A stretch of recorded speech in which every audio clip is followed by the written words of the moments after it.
Hello, my name is Michael McCabe, Product Manager for RFID at Pepperl+Fuchs. Welcome to part 3 of this series on RFID and IO-Link. In this video, I'm going to walk through almost every row of the Diagnostics and Configuration tabs. When looking at the web interface for the first time, the sheer amount of data can be overwhelming. Hopefully by watching this video, you'll realize that the data is laid out quite nicely, and it's not hard to find what you're looking for. First up, the Diagnostics tab. Just know that no matter what device you attach to the IO-Link master, the general layout of the diagnostic data will be the same. And this is true for the Configuration tab as well. Now this screen will update about every 15 seconds, and you can see you have options to control this in the upper right hand corner. Also, you can reset the statistics. For example, if a process data error occurs, you can use the Reset Statistics button to place it back to 0 once you've addressed the issue. As a side note, I've made my screen bigger so that you can more easily see what I'm talking about. This is what it looks like in full view.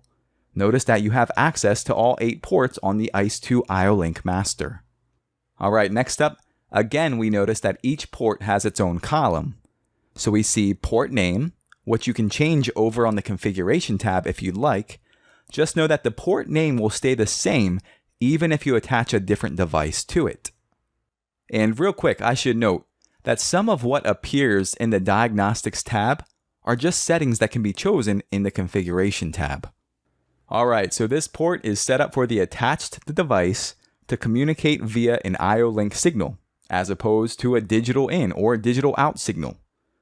You'll often come across the nomenclature SIO, which stands for Standard Input Output.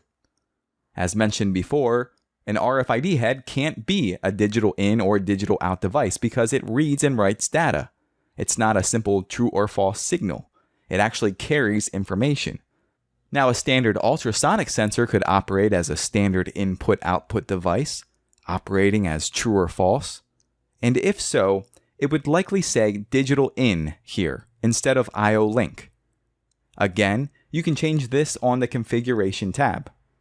And if this were to say reset, it means you've probably disabled this port. Next, we see that the port is operational, and the process data input is valid, even though we haven't read a tag yet.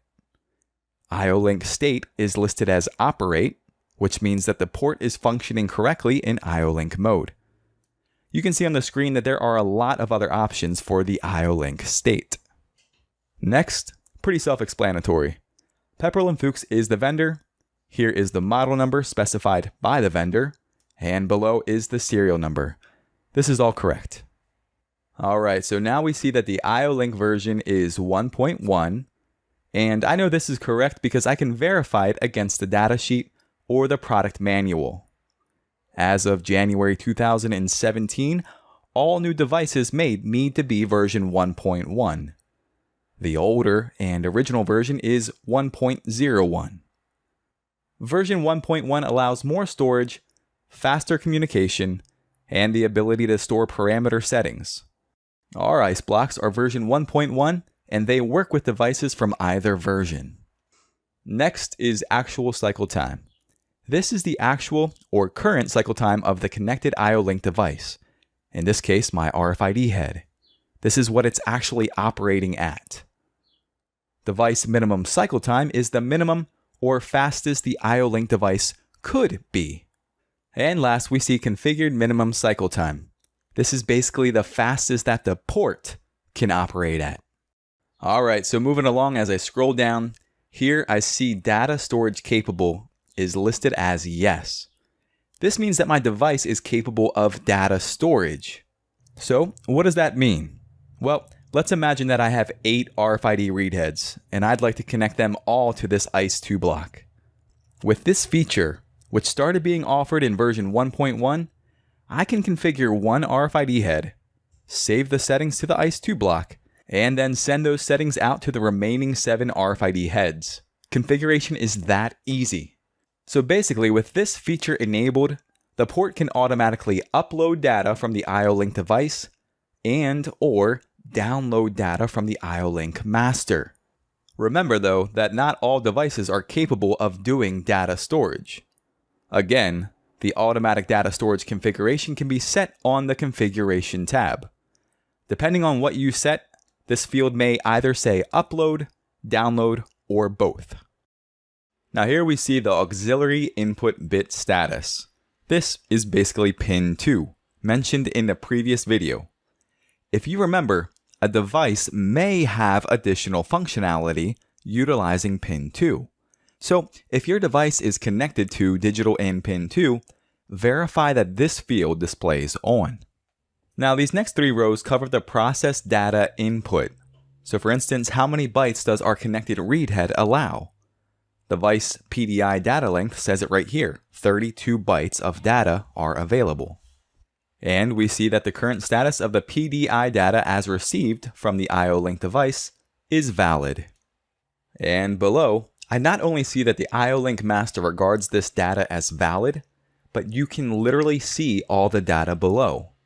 Count and you'll see 32 bytes of data, represented in hex form, which is just a different way to show a number.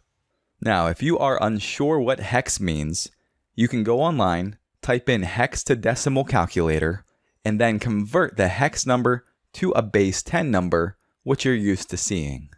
By using a hex system, we can express a larger number with only 2 digits. Now, as a side note, in this video series, I'll be operating this RFID head in easy mode.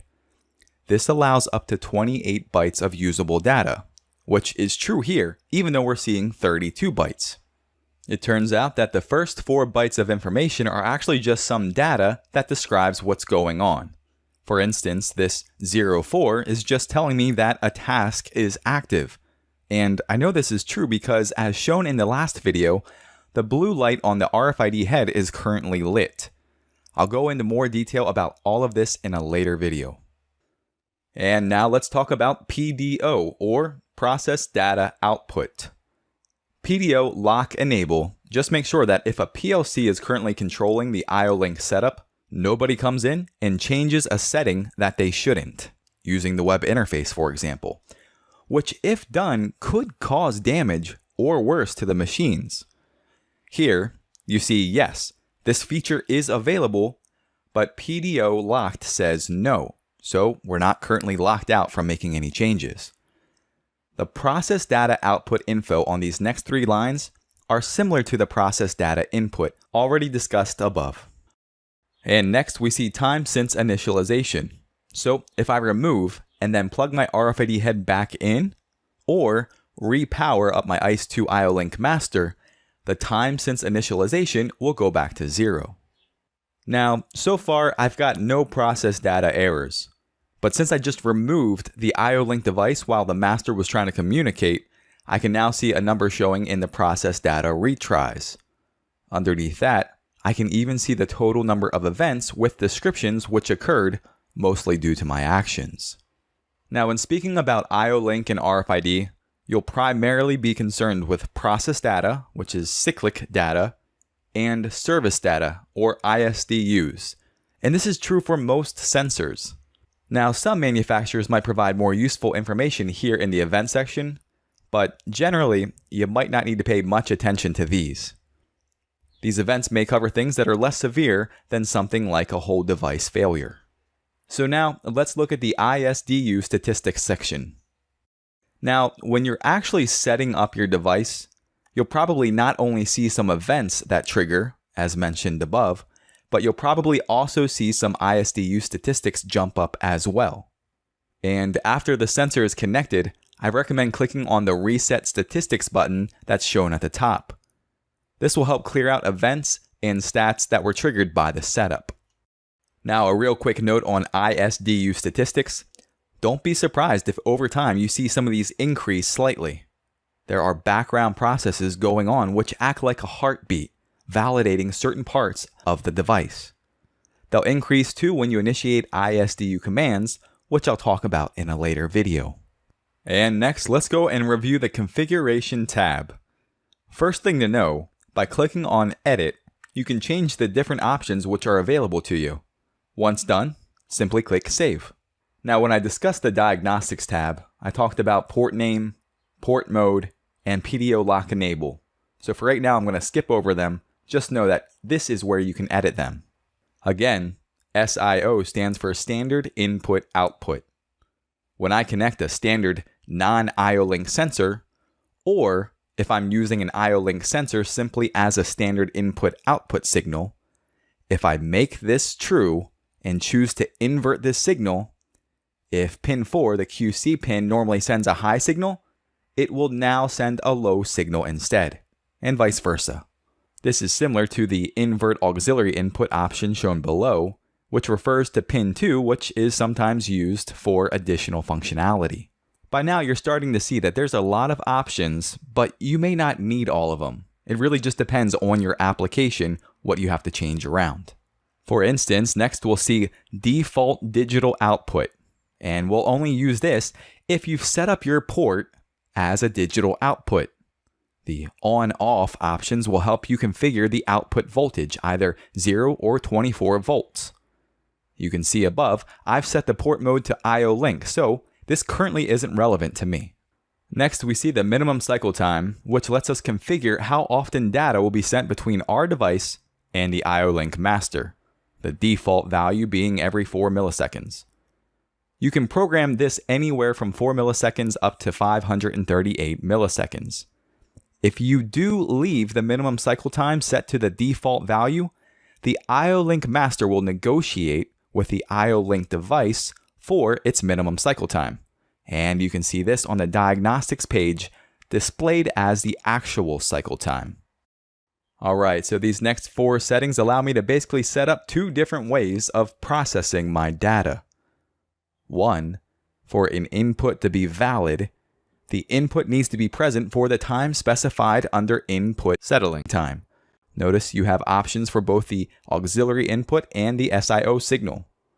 And 2, once I have a valid input, the IO-Link master should keep a hold of that value or data for the specified input hold time. Again, this is just giving us more flexibility with how we interact with our data. So next is data storage configuration. First, realize that data storage relates to the device settings which are actually stored on the device itself. In this case, my RFID head. The configurations on this screen are for the port, which is on the IO-Link master.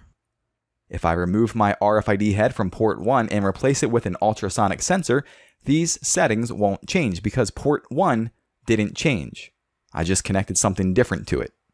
Data storage simply indicates whether a port should upload or download a device's settings, and whether or not to do this automatically. You either upload to the IO-Link master or download to the connected IO-Link device. The vendor and device IDs do need to match. Automatic uploads and downloads will occur when you adjust device configurations. And yes, there are some small differences between automatic and manual. It'll just depend on your application which will work best. So, for example, my device is already attached to port 1. So I'll click Edit, then manually upload the device configuration to the ICE2 IO-Link master. I'll click Continue, and now we can see that the device ID is shown. This helps indicate that the device data has been uploaded to the IO-Link master. And to show you how to do this automatically, I'll go to port 2 and click Edit. I'll set it up for auto upload. Now watch what happens as I remove my RFID head from port 1 and place it onto port 2. There is now device data on port 2, and once I refresh the screen, it shows that it's been uploaded. Easy as that. And as a side note, don't turn on both automatic upload and automatic download.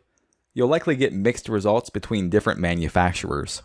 And if the upload download buttons aren't displayed, your device may be older than version 1.1 and data storage may not be an option.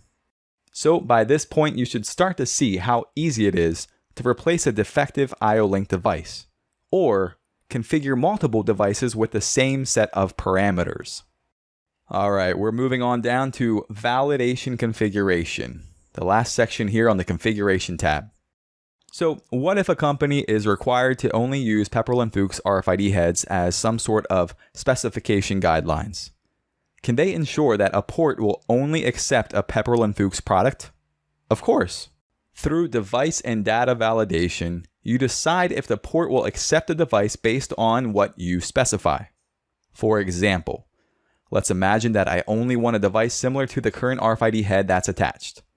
I'll click Get Attached to automatically pull and populate its information. So first we'll look at device validation mode. For the compatible option, the vendor ID and the device ID need to match.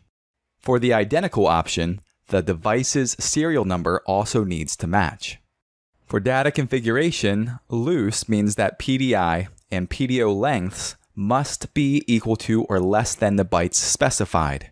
And you guessed it, that strict means the bytes must line up perfectly.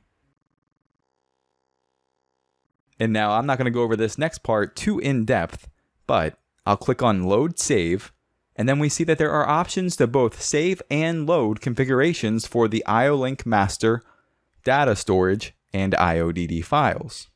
And lastly, since I did change some settings that I don't want to keep, I'm going to click on Clear Settings. I don't have an IODD file uploaded yet, so I'll select IO-Link data storage and click Clear Configuration. Now, if I go back to IO-Link under the Configuration tab, everything here has gone back to the default settings. Alright, so in the next video, we're going to head over to the Attached Devices tab, and I'll show you what an IODD file is, where to get it, and how to upload it. Again, my name is Michael McCabe, Product Manager for RFID at Pepperl+Fuchs. And as always, remember that Pepperl+Fuchs is a leader in industrial automation. So click the subscribe button below to see the new industry-leading products that we come out with. And if I did a good job on this video, please click that thumbs up button so others can find it more easily. Remember, if we don't tell YouTube what's important by giving it a thumbs up, we're going to keep seeing only those shocking and crazy videos which can be fun, but they're not helping us to become the intelligent professionals that we aspire to be. Thanks, and I'll see you next time.